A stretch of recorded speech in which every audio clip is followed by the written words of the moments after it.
good, because the story I'm about to tell happened in the winter time. It's called The Shoemaker and the Elves. Once upon a time, at the foot of the mountain, there sat a little village called Biddleberg. One winter had been especially cold, and business was slow for all the little shops there. In the village lived a poor but kindly shoemaker named Otto and his wife Olga. Mama? Ja, Papa? They called each other Mama and Papa, though they had no children of their own. Mama, come help me with these laces. I've got them all tied in knots. Now a new burgermeister, which is something like a mayor, had just moved into the big house on the mountain. One day, he made his way down the mountain and paid a visit to our shoemaker, Otto. Are you the shoemaker of this shop? Well, yes, I'm the only shoemaker in Bitterberg, but I do very nice work. See, here is a pair of shoes I've just finished. The burgermeister had a special order for Otto. He wanted Otto to make a pair of shoes for his wife's birthday at the end of the week. Ja, for mein Wife. They must be the finest pair of shoes ever made. And they had to be sturdy Und comfortable? and elegant. We are going dancing, you see. Otto's efforts would be well rewarded. The burgermeister promised to pay him handsomely in gold. Money, Papa. Oh, we could use the money. So Otto agreed to make the shoes. Yes, indeed. I can have your shoes ready by By the end of the week, shoemaker. the end of the week? Ja, we can't miss the dance. Now, good day. Otto had to work quickly to have the shoes ready in time.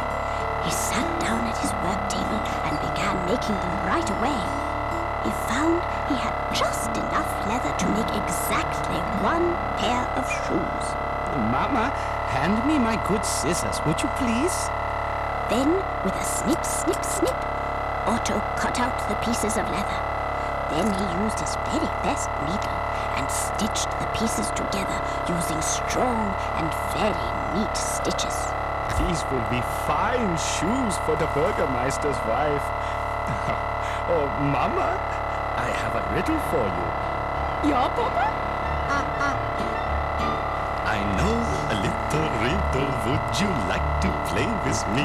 Oh, ja, Papa. Then see if you can guess this thing that fills me with such glee. We'll try. I love riddles, don't you, dear? I can hardly wait, Papa. Tell me. What has a tongue but cannot speak? What fits so nicely on your feet? What has a soul so pure and new? What, Papa? My little dancing shoes. My, what a catchy little tune. Oh, let me try one. What has a heel like loaves of bread? What don't you wear upon your head? What comes in pairs cause you need two? That's easy. My little dancing shoes. Dance, dance, dance with the left one, dance with the right one all day long. Feet don't need a tune to hear the shoes know every song. What's made of buckles, buttons, laces? What has eyelids but no faces? Can you guess? We have a clue. Oh, yeah. My little dancing shoes. Oh, and I'd love to dance with you, dear. Everybody! Dance, dance, dance with the left one, dance with the right one all day long. Feet don't need a tune to hear the shoes know every song. Dance, dance, dance with the left one, dance with the right one all day long. Feet don't need a tune to hear the shoes know every song. The shoes know every song. That's good. Oh, that was fun. The next morning was especially cold. From outside the window, Otto heard a sneeze. Gesundheit. Gesundheit again. Oh my goodness, he heard several sneezes. Otto opened the window and he looked out. There he saw a little girl with rosy cheeks. She was the baker's daughter Heidi, who lived up the street. Little Heidi, hello? Why don't you bring your sneezes inside where it's warm? Come in. Come in. Otto brought Heidi inside. It did not take long for him to notice the large holes in Heidi's shoes. Shoemakers always notice these things, dear. You see, times were hard for the baker as well. He once had a horse and cart to make the deliveries, but now poor Heidi had to make them on foot. I've been walking more than usual these days. And so she had worn holes in her shoes. Holes in her shoes. This is not good. Not good at all. Otto knew what he must do.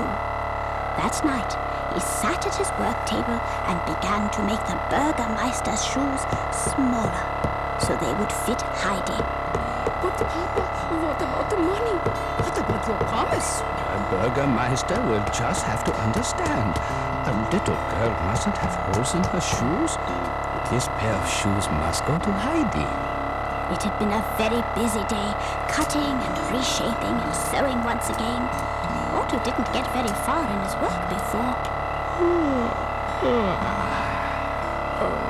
He fell fast asleep at the table. And while he slept, something magical happened. In the morning, Otto awoke to a wonderful surprise. The pair of shoes that sat before him was now small enough for a little girl's feet. I don't remember finishing these shoes. Maybe I did. Just then, the rooster crowed. Otto wrapped the shoes in brown paper and hurried to the baker's shop. He proudly handed Heidi the brown paper surprise. For you, Heidi. Shoes! Joy filled the baker's shop that morning. Heidi put on her new shoes right away, and she danced a little dance just to show how well they fit. Oh, thank you, Mr. Otto. They're wonderful. Oh, and now my feet are so warm. In gratitude, the baker gave Otto a nice warm loaf of bread, freshly baked that morning. Oh, thank you. I didn't expect this. Now Mama and I will have fresh bread for lunch. While Otto slept that night, something magical happened again. 3 very small elves crept into the room through the little shop window. They were dressed in tattered clothes. So why are we here again tonight? The shoemaker gave those shoes to Heidi. Instead of selling them to the Burgermeister? That was such an unselfish thing to do, and he really needed the money. You see, it was the elves who had finished the shoes the night before, and now they had come to help the shoemaker once again. Come on, we've got to make him another pair of shoes. But there's not enough leather. Use the magic, use the magic. And hurry, we haven't much time. Quickly, the elves worked with the scraps of leather on the table. They cut and sewed and hammered and glued. Hey, watch what you're doing. Sorry. And with a magical touch, they made a beautiful pair of shoes. Then the rooster crowed and the elves ran for the open window. Wait, I forgot to leave the needle. No time, come on, hurry up. But Otto awoke just in time to see them scurry away into the morning light. Mama, wake up. Look, little men. Yeah, little men. Papa, go back to sleep. No sooner had the elves left than there came a knock at the door. It was the Burgermeister. He had come for the shoes. He's here so early. Oh, quick, Mama, get dressed. I have a lot of explaining to do. Well, Shoemaker, where are all the shoes? Otto tried to explain why there were no shoes to give him. Well, there's something I must tell you about the shoes. But the Burgermeister was not listening.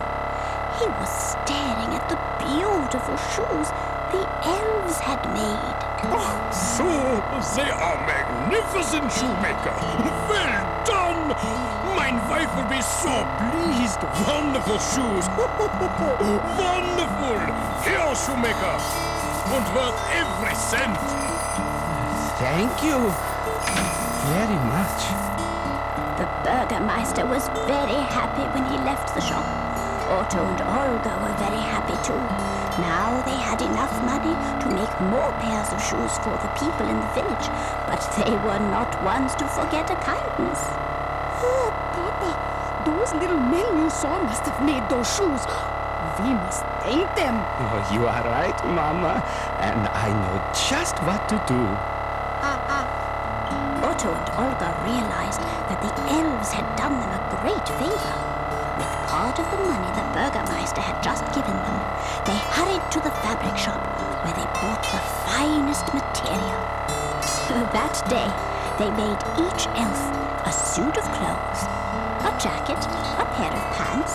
And here, Papa, here's a little hat with a tiny bell on the end. And shoes, Mama. Don't forget the shoes. And shoes. Then they laid out the clothes on the work table and hid behind a curtain to watch. It wasn't long before the elves appeared. Hurry up and put the needle back. Oh, how could you forget to leave the needle? Maybe he hasn't missed it yet. Hey, look! You can imagine their surprise when they saw the 3 little suits lying on the table. Would you look at that? These must be for us. The elves quickly put on the clothes. Help me put this on. Ooh, hey! Handsome, don't you think? Absolutely. Then they danced around the room and skipped off into the night, but not without saying, Thank you. "Thank you." Well, the Burgermeister bought many more shoes from Otto the shoemaker, and he always paid Otto well. In time, with the Burgermeister's help, the village grew larger and larger, and all the shops began to prosper once again.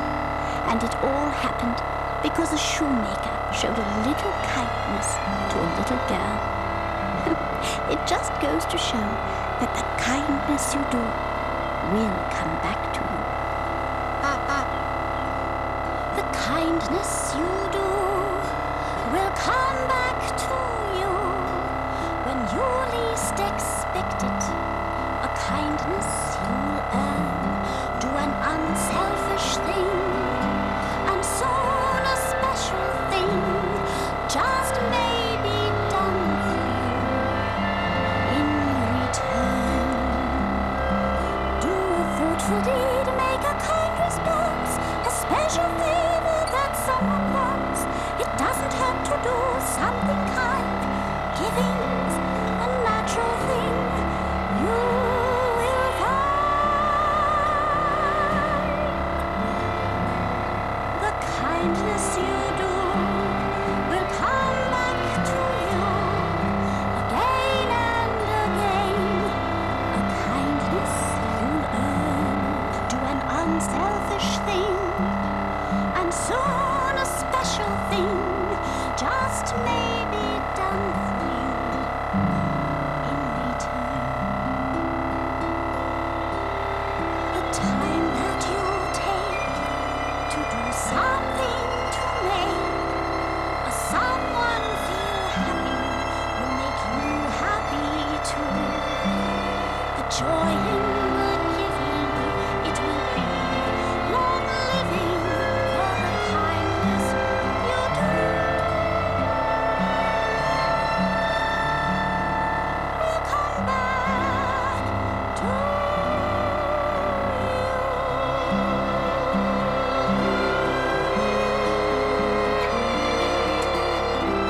It will, dear, you'll see.